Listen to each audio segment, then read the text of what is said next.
Let's get it.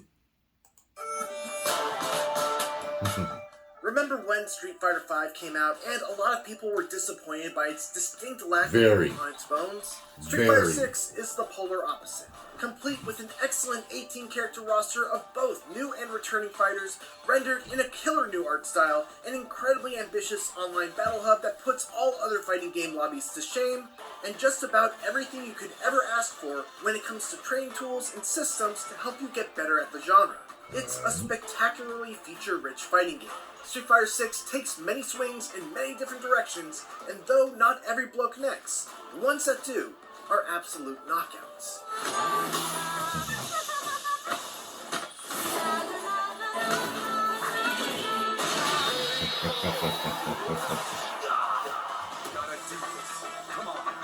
The gameplay of every Street Fighter game since Street Fighter II can generally be defined by a unique mechanic. Street Fighter III had parries, 4 had focus attacks, 5 had the V system, and now Street Fighter VI has the drive system. And for my money, it's the best the series has ever seen. Every character gains access to 5 powerful abilities that are all governed by their drive gauge. Overdrive special moves, drive rush, drive parry, drive reversals, and drive impact. Overdrives are essentially the new EX special moves and cost 2 bars.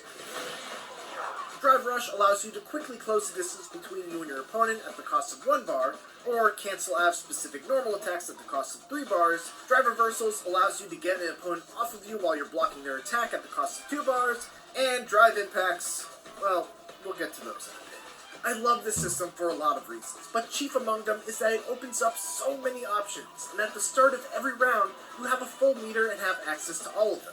There's no building this meter up, or worrying about the amount you'll have left over for the next round. I could start aggressively by using a drive rush right out of the gate to put on pressure, I could save my meter for overdrive special moves to increase the damage of my combos, or I could fish for a crouching medium kick and then drive rush cancel it to convert big damage off of a single poke.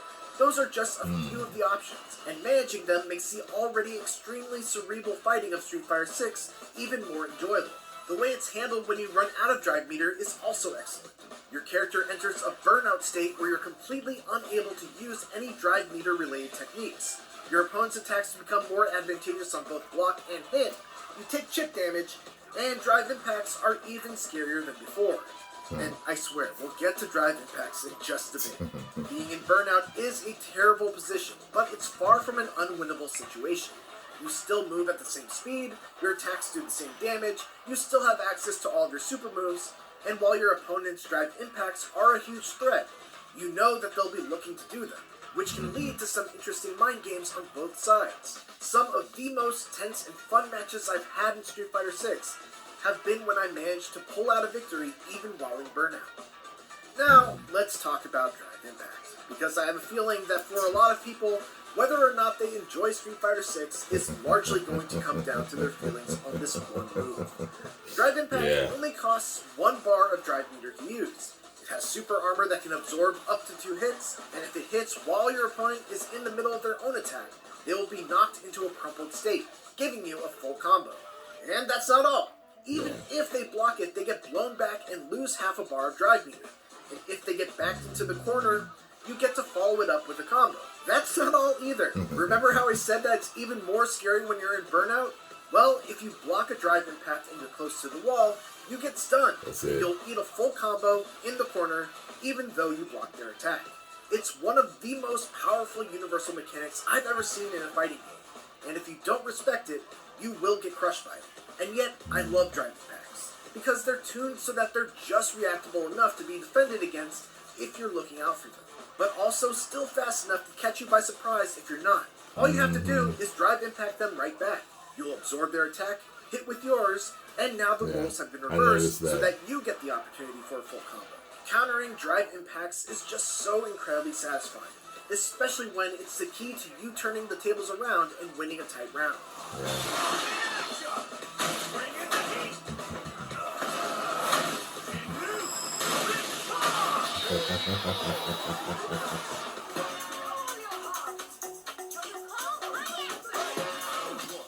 Fighter 6's roster of 18 characters is mostly familiar, with 12 returning characters and 6 being entirely new. But even the returning characters feel fresh thanks to new quirks added to their movesets. Ken's command run, for example, now changes up the properties of several of his special moves when he uses them out of it, giving them EX-like properties without having to spend drive meter on them. Cammy can now charge her special moves and give them V-trigger-like qualities. And DJ has a ton of new feints that make him an extremely tricky character to use and play against.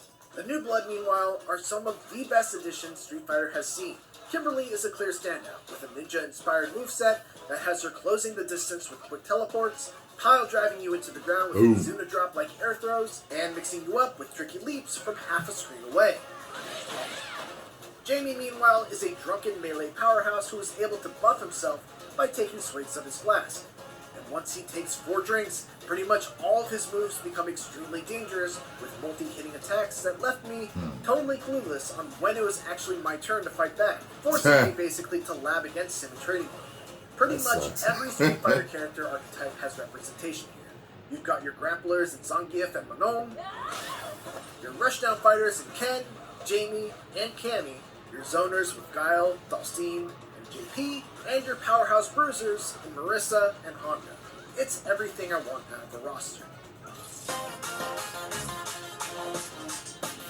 I do not care about this part World at Tour all. is an ambitious single-player mode, and while it is a big step up from Street Fighter V's attempt at a cinematic story mode, Mobile game part. All Street Fighter has done before, it's certainly the weakest part of Street Fighter 6. I'm sure. It's at least a great idea. It's a surprisingly enormous RPG that allows you to take a created character into the world of Street Fighter, interacting with the playable roster by becoming their disciple and learning their moves, and then building them up from scratch by leveling up, equipping various types of stat-altering gear, and selecting powerful skills. It also does a good job of teaching new players the fundamentals of Street Fighter 6 by including lessons as side quests, with steadily increasing difficulty over the course of about 20 hours.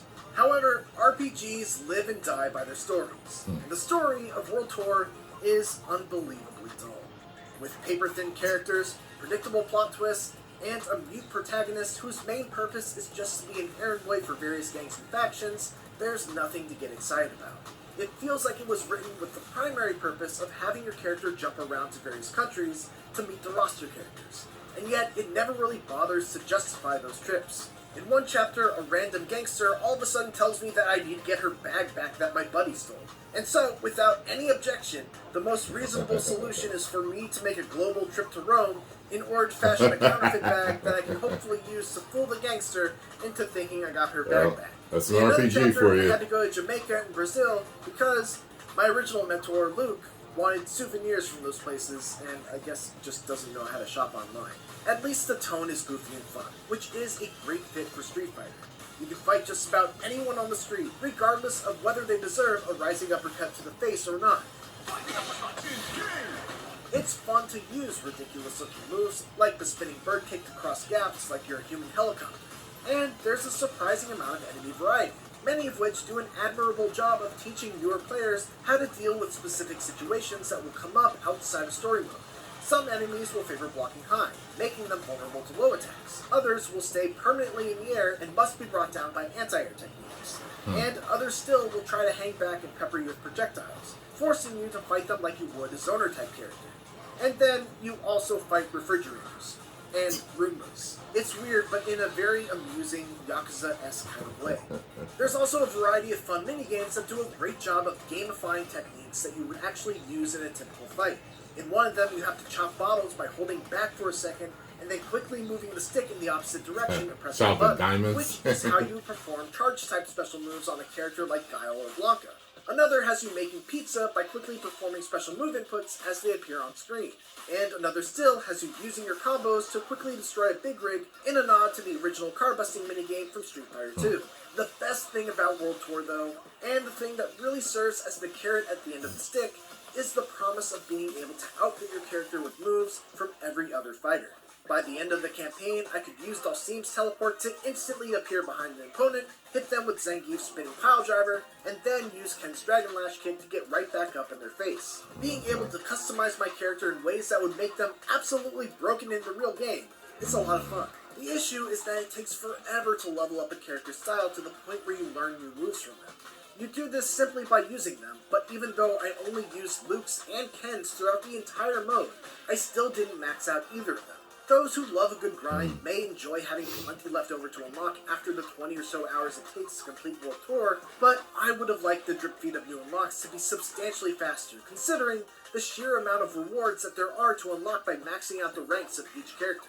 I have many more issues with World Tour, but even despite them, I still had a fun time with it by the end. It's a mode that's more directly aimed towards people without a lot of fighting game experience, and I think those people will get a ton more out of it than I did.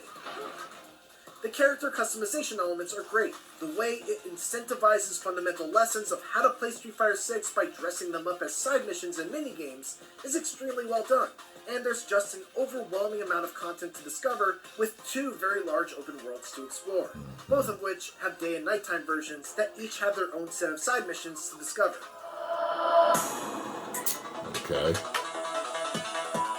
Another reason why you might want to go through World Tour mode is that you're able to take your character and all the gear that they've earned into the online Battle Hub, which is an online social space where you could queue into both ranked and unranked matchmaking, or pull up a cabinet much like you would in a local arcade in Await Challengers. Online lobbies are not a new thing in the world of fighting games, and truthfully, I've never been the biggest fan of them. But Street Fighter 6's implementation of the Battle Hub has won me over. For one, it's super cool to look at because Street Fighter 6's character creator is absolutely wild. It gives you the freedom to make beautiful creations with finely tuned features, or unspeakable monsters with out-of-this-world bodily proportions. And it's fun to just wander around the hub and see what people have come up with. There's also a lot of things to do beyond just parking at a cabinet and playing with either friends or random players. There's a section of the hub where you can play a rotating selection of classic Capcom arcade games, like Final Fight and Street Fighter 2, another section where you can play extreme battles with party-like rules and gimmicks, a store where you can purchase more customizable clothes for your avatar with in-game currency, and you can even hit your created character against others in avatar battles. But the most important thing about Battle Hub is that it's all optional. If you don't want to deal with it, you don't have to. You can simply queue up for ranked or casual matches via a menu, go into training mode while you wait, or create a custom room for multiple friends without ever having to go through the Battle Hub, which is exactly how it should be. What really pushes Street Fighter 6 over the edge is how it completely nails virtually everything outside of its main modes that you could ask for in a fighting game. Based on my experience playing pre-launch and in all 3 betas, including the open beta, its netcode is excellent. It's got the best training mode I've ever seen in a fighting game, complete with frame data, cancel window data, and a ton of other useful things. It's got extremely helpful character guides that make it very easy to learn a new character from scratch, combo trials that teach you practical combos for a variety of situations, load times are extremely quick, and rematches are nearly instantaneous. You can search for replays with a ton of different filters to help you learn matchups. There's crossplay across Xbox, PlayStation, and PC. There's frame data when you're spectating. You can create and join clubs, and the list just goes on and on. Many fighting games also have these features, but very few have all of them, and especially not right out of the gate. Okay. Street Fighter 6 also deserves credit for really making an effort on welcoming newcomers in innovative ways.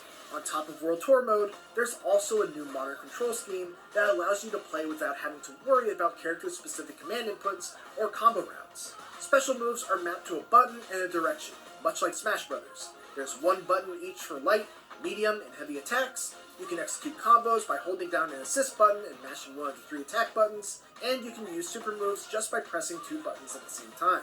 The playing field is kept even by the fact that those using modern controls don't have access to a character's full repertoire of normal moves. But being able to perform special moves with just the press of a button is a trade-off that makes the modern control style appealing even for those who aren't beginners. And for those who just want to hold forward and mash on one button to execute special moves and combos, there's also a new dynamic control scheme that's only usable offline and essentially lets the AI choose the attacks for you. Capcom's really just covered all their bases here. I'm going to teach Scarlo the real way, because there's no way Street Fighter modern games are controls. always benchmark moments for the 2D fighting game genre, but Street Fighter 6 feels extra special. The drive system is an incredible addition to the fighting mechanics that gives you a veritable Swiss Army knife of options and meter management decisions right from the start of every round. The starting roster is the best that Street Fighter has ever seen. Its online netcode through 3 betas has been impeccable so far, and the number of smaller details that it nails right out of the gate is unprecedented. It's so good that even the poor story and extremely slow progression of the single-player World Tour amounts to only a jab's worth of damage on its metaphorical health bar. Whether you're completely new to fighting games or are a seasoned vet, Street Fighter 6 is a must-play. Okay. For more Street Fighter 6, check out the first minutes of the game. And for everything else, keep it here on IGN. Alright. Think I'm gonna get it. I saw those different prices for the different tiers of the game. The standard package, and I don't know, then the last one's the ultimate. Like, you see the price on that? I'm like, for that, I better get everything, every update for free. Everything. Every fucking character that comes out over the next few years, I better get. Every color, everything. Anyway, yeah. Post comments down below. Let me know what you think. Tell me which one I should get. Which is the best package to get. If you enjoyed my reaction, make sure you hit the like button, subscribe, and share. 10 million subscribers. Woo!